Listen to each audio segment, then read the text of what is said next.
श्रीमद् आद्य शंकराचार्य विरचितम भज गोविंदम।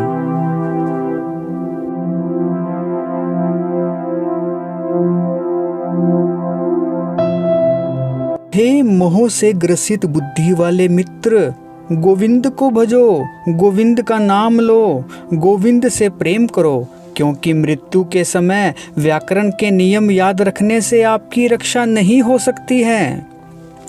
हे मोहित बुद्धि, धन एकत्र करने के लोभ को त्यागो, अपने मन से इन समस्त कामनाओं का त्याग करो, सत्यता के पथ का अनुसरण करो, अपने परिश्रम से जो धन प्राप्त हो उससे ही अपने मन को प्रसन्न रखो। स्त्री शरीर पर मोहित होकर आसक्त मत हो, अपने मन में निरंतर स्मरण करो कि ये मांस वसा आदि के विकार के अतिरिक्त कुछ और नहीं है।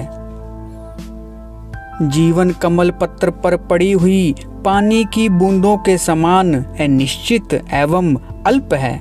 यह समझ लो कि समस्त विश्व रोग, अहंकार और दुख में डूबा हुआ है। जब तक व्यक्ति धनोपार्जन में समर्थ है तब तक परिवार में सभी उसके प्रति स्नेह प्रदर्शित करते हैं, परंतु अशक्त हो जाने पर उसे सामान्य बातचीत में भी नहीं पूछा जाता है।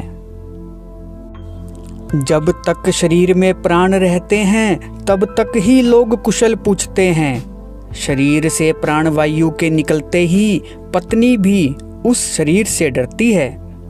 बचपन में खेल में रुचि होती है, युवावस्था में युवा स्त्री के प्रति आकर्षण होता है, वृद्धावस्था में चिंताओं से घिरे रहते हैं, पर प्रभु से कोई प्रेम नहीं करता है। कौन तुम्हारी पत्नी है, कौन तुम्हारा पुत्र है, ये संसार अत्यंत विचित्र है। तुम कौन हो, कहाँ से आए हो बंधु, इस बात पर तो पहले विचार कर लो। सत्संग से वैराग्य, वैराग्य से विवेक, विवेक से स्थिर तत्व ज्ञान और तत्व ज्ञान से मोक्ष की प्राप्ति होती है। आयु बीत जाने के बाद काम भाव नहीं रहता, पानी सूख जाने पर तालाब नहीं रहता, धन चले जाने पर परिवार नहीं रहता और तत्व ज्ञान होने के बाद संसार नहीं रहता। धन, शक्ति और यौवन पर गर्व मत करो, समय क्षण भर में इनको नष्ट कर देता है। इस विश्व को माया से घिरा हुआ जानकर तुम ब्रह्म पद में प्रवेश करो। दिन और रात, सुबह और शाम, सर्दी और बसंत बार बार आते जाते रहते हैं। काल की इस क्रीड़ा के साथ जीवन नष्ट होता रहता है, पर इच्छाओं का अंत कभी नहीं होता है। 12 गीतों का ये पुष्पहार सर्वज्ञ प्रभुपाद श्री शंकराचार्य द्वारा एक व्याकरण को प्रदान किया गया। तुम्हें पत्नी और धन की इतनी चिंता क्यों है?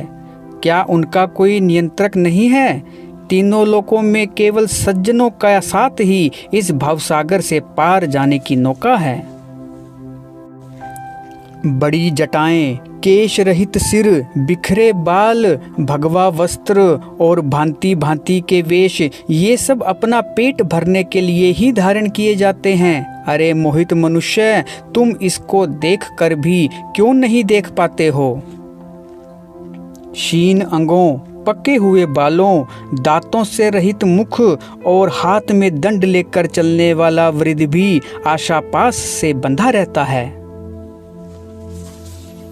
सूर्यास्त के बाद रात्रि में आग जलाकर और घुटनों में सिर छिपाकर सर्दी बचाने वाला, हाथ भी भिक्षा का अन्न खाने वाला, पेड़ के नीचे रहने वाला भी अपनी इच्छाओं के बंधन को छोड़ नहीं पाता है।